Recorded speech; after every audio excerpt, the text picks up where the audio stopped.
جو پہلی امتوں پر بڑے سخت اور بامشقت حکم ان کو دیے گئے تھے، ہمیں اللہ تعالیٰ نے ہمارے ساتھ بہت ہی نرمی کا اور بہت ہی کرم کا معاملہ فرمایا، لیکن یہ کرم کا معاملہ بواسطہ حضرت محمد رسول اللہ صلی اللہ علیہ وسلم، ان کی برکت سے اس امت کو امتاً وسطاً لتکونوا شہداء علی الناس ویکون الرسول علیکم شہیدا، تم ایک درمیانی امت ہو، نہ افراط ہے نہ تفریط ہے، نہ اتنے زیادہ سخت احکام ہیں نہ اتنے بہت زیادہ آسان احکام ہیں، بلکہ درمیانی امت ہو تم۔ ان کو سخت احکام دیے گئے۔ پہلی تو یہی بات ہے کہ وہ عبادت خانے کے بغیر کہیں پر عبادت نہیں کر سکتے تھے، یہ کتنا بڑا مشکل کام ہے۔ اب آپ جنگل میں چلے گئے کسی کام سے، ظہر کی نماز کا وقت وہاں ہو گیا، اگر یہ حکم ہوتا ہے وہاں نماز نہیں پڑھ سکتے، آپ کو واپس پہلے آ کر یہاں نماز پڑھنی ہے پھر واپس جانا ہے، تو کتنا مسئلہ بن جاتا۔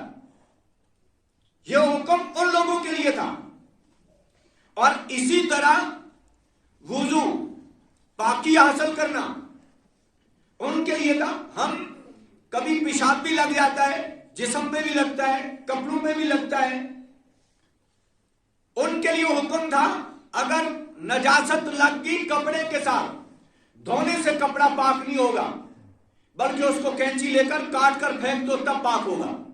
ٹھیک ہے، کپڑے کا تو مسئلہ نہیں ہے، اس کو تو ہم اگر بالفرض پھیرن کے ساتھ نجاست لگ گئی اس کو کینچی سے کاٹ کے پھینک دیں گے، کوئی مسئلہ نہیں، لیکن حکم یہ تھا اگر جسم کے ساتھ نجاست لگ جائے تو چاقو لے کر گوشت کاٹ کے پھینک دو، دھونے سے پاک نہیں ہوگا۔ اب کسی نے گناہ کر لیا، ہمارے ہاں تو یہ ہے قُلْ يَا عِبَادِيَ الَّذِينَ أَسْرَفُوا عَلَىٰ أَنفُسِهِمْ لَا تَقْنَطُوا مِن رَحْمَةِ اللَّهِ إِنَّ اللَّهَ يَغْفِرُ الذُّنُوبَ جَمِيعًا۔ تم میں سے جس نے بڑا جرم کیا ہے، جو بھی جرم کیا ہے، وہ مایوس مت ہو جائے، اللہ کے سامنے اپنی پیشانی گرا دے اور اللہ سے گڑ گڑا کے معافی مانگے، اللہ فرماتے میں معاف کر دوں گا۔ لیکن ان کے لیے یہ حکم نہیں تھا کہ وہ ایک دوسرے کو قتل کرو، گردنیں مارو تب گناہ معاف ہوگا، کیونکہ اتنا بڑا مسئلہ تھا ان کے لیے۔ اللہ تعالیٰ نے اس امت پر اتنا، اور پھر وہ رات کو گناہ کرتے تھے اور صبح ان کے دروازے کے اوپر لکھا ہوتا تھا آج رات اس گھر میں یہ گناہ ہوا ہے، دروازے پہ لکھا ہوتا، صبح جو بھی جاتا وہ پڑھ لیتا آج رات فلاں نے یہ گناہ کیا ہے، پھر اس کی پیشانی پہ لکھا جاتا آج رات اس نے یہ جرم کیا ہے۔ ننگے ہو جاتے معاشرے میں اور آپ رات کو لحاف اوڑھ کے سوتے ہیں اور صبح فجر کی نماز کا وقت ضائع کر دیتے ہیں اور 8 بجے اٹھتے ہیں۔ ہمارے دروازے پر اللہ نے نہیں لکھا یہ وہ گھر ہے جس نے نماز کو تباہ کیا ہے، برباد کیا ہے، پیشانی پہ نہیں لکھا گیا، لیکن اللہ کے ہاں ریکارڈ میں لکھا گیا کہ ایک دن اس مجرم کو ہم اس سے پوچھیں گے فجر کی نماز کیوں ضائع کی، ظہر کی نماز کو کیوں تباہ و برباد کیا۔ اللہ کے ہاں ریکارڈ موجود ہے، البتہ اللہ تعالیٰ نے پردے ڈال دیے، لیکن ایک دن یوم تبلی السرائر، ایک دن بید کھل جائیں گے۔ اللہ تعالیٰ فرماتے اس دن بید کھل جائیں گے اور سب کے گناہوں کی لسٹ ان کو نامہ اعمال ہاتھ میں دیا جائے گا، اور اس وقت کہیں گے ما لہذا الکتاب لا یغادر صغیرۃ ولا کبیرۃ الا احصاها، اس کتاب کو کیا ہو گیا، اس نے تو نہ چھوٹی نیکی چھوڑی وہ بھی لکھی ہے، چھوٹا گناہ کیا تھا وہ بھی لکھا ہے، بڑی نیکی کی وہ بھی لکھی ہوئی ہے، بڑا گناہ کیا وہ بھی لکھا ہوا ہے، اور اس وقت یعنی کوئی چیز چھپی ہوئی نہیں ہوگی۔ اللہ تعالیٰ نے جو اپنے بندوں کو احکام دیے، اب کچھ عبادات تو وہ ہیں ان کا طریقہ بھی خود جبریل امین نے آ کر بتایا، اس طرح یہ عبادت اس طرح ادا کرنی ہے، جیسے نماز ہے، اس کے لیے تو مسجد کا ہونا ضروری ہے، مسجد، اور آپ کو یہ بھی علم ہونا چاہیے ابھی اس کائنات پر آبادی نہیں ہوئی تھی، اس سے پہلے سب سے پہلے جو دنیا میں گھر بنا، اول بیت وضع للناس للذی ببکۃ مبارکہ، سب سے پہلا گھر اللہ نے اپنا گھر بنایا، کعبۃ اللہ کو بنایا۔ اس کے 40 سال کے بعد بیت المقدس کو تعمیر کیا۔ اللہ تعالیٰ بیت المقدس کو آزاد فرمائے۔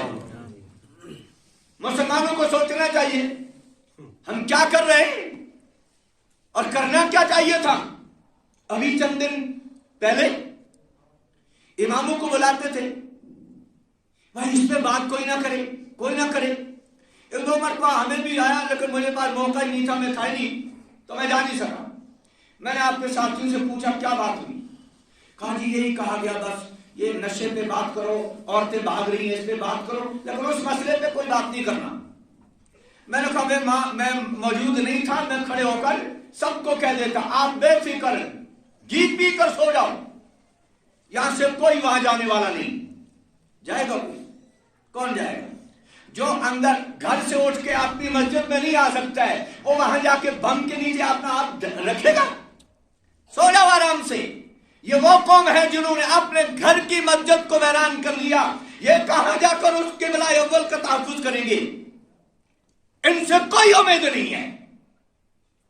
جن کے ذہن میں مسجد ہے، امن کا ماحول ہے، کوئی رکاوٹ نہیں ہے، اس کے باوجود یہ مسجد میں نہیں آتے، یہ جائیں گے بیت المقدس کے لیے؟ ہو نہیں سکتا ہے۔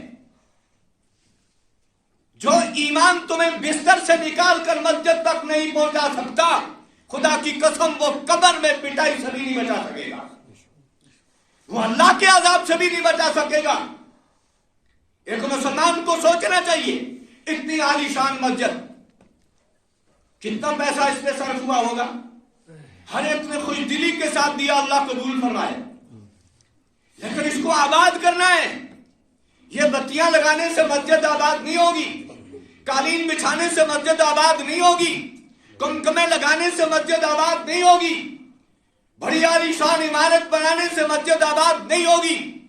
مسجدیں آباد ہوں گی سجدوں سے، مسجدیں آباد ہوں گی اللہ کے ذکر سے، مسجدیں آباد ہوں گی درس و تدریس سے۔ یہ مسجد مسلمان کا مرکز ہے، مسجد ایمان کا مرکز ہے، مسجد قرآن کا مرکز ہے، مسجد فقراء اور مساکین کے خیال رکھنے کا مرکز ہے۔ یہاں سے تمام فیصلے مقدم صادر ہوا کرتے تھے۔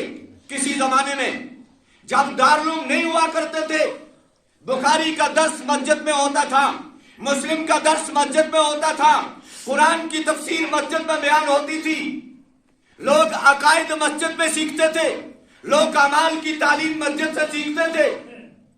آج تو مسجدوں میں لڑائیاں ہیں، آج تو مسجد میں سوائے فتن و فساد کے اور کوئی چیز نہیں رہی۔